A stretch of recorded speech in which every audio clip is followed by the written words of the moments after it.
People aren't living longer, they're dying longer.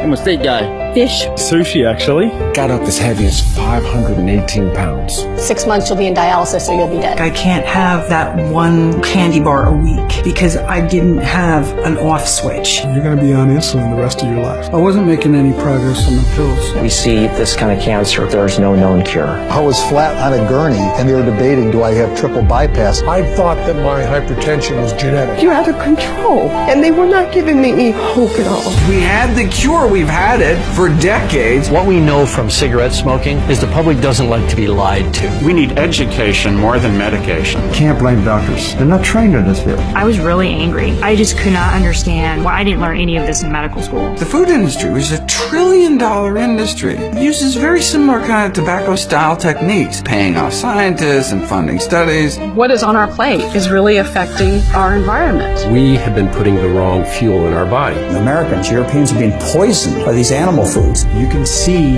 what the person is eating by looking at the plaque in their arteries. There's a plaque right there. We're literally bypassing the problem. Without some serious lifestyle changes, this guy will be back. Foods are the cause of diabetes, of heart disease, of many forms of cancer, of hypertension. And if they're the cause, they can also be the solution. I had to really look at it to see patients that I knew should be dead by my conventional training, alive and well, tumors melting away. The power is not inside of our hands as physicians. The power is inside your hands through your life choices. Don't let your culture hold your heart hostage. Many symptoms and diseases just melt away even after being there for years. The doctor said this woman alleges to have lupus, but we're not finding any evidence of it. Doctor says you're no longer diabetic.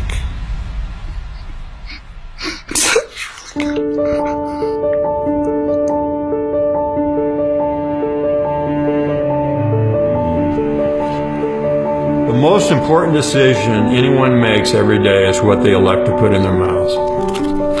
I need to make a change, but what do I do? In the nutrition classes that I teach, a big component of that is taking people to the grocery store and doing hands-on training and teach people label reading. I think it is something that will really work. It's just my habits. Probably 95% of America has no idea how to eat. It's not so much about trying to invent a new way of life, but rather discovering the foods that are right here in front of you. I think that's the gift of the plant-based diet, is it really kind of taps into all your different creative parts and you just start really experiencing a new variety. This is my garlic Alfredo. It's just 7 ingredients. Just start out with chopping some onions, chopping some garlic. We're on the cusp of a paradigm shift. To me, this is the future of food. I can't imagine another way that we could have a greater impact on our health. Standing in front of you is obviously not a hindrance in bodybuilding to eat whole plant foods. To be able to push through 90 minutes and not get stopped by muscle cramps was an amazing feeling. Food is powerful. I've been in medicine for over 30 years, and for the very first time, I can truly look someone in the eye and I can say, I can heal you. Why isn't every person trying this? It's the best thing that ever happened to me. It saved my life, it saved my marriage. It's really nice to do things when you get results. Here I was in control all along. Gave me freedom. This is where medicine should be. Come on. What's on your plate?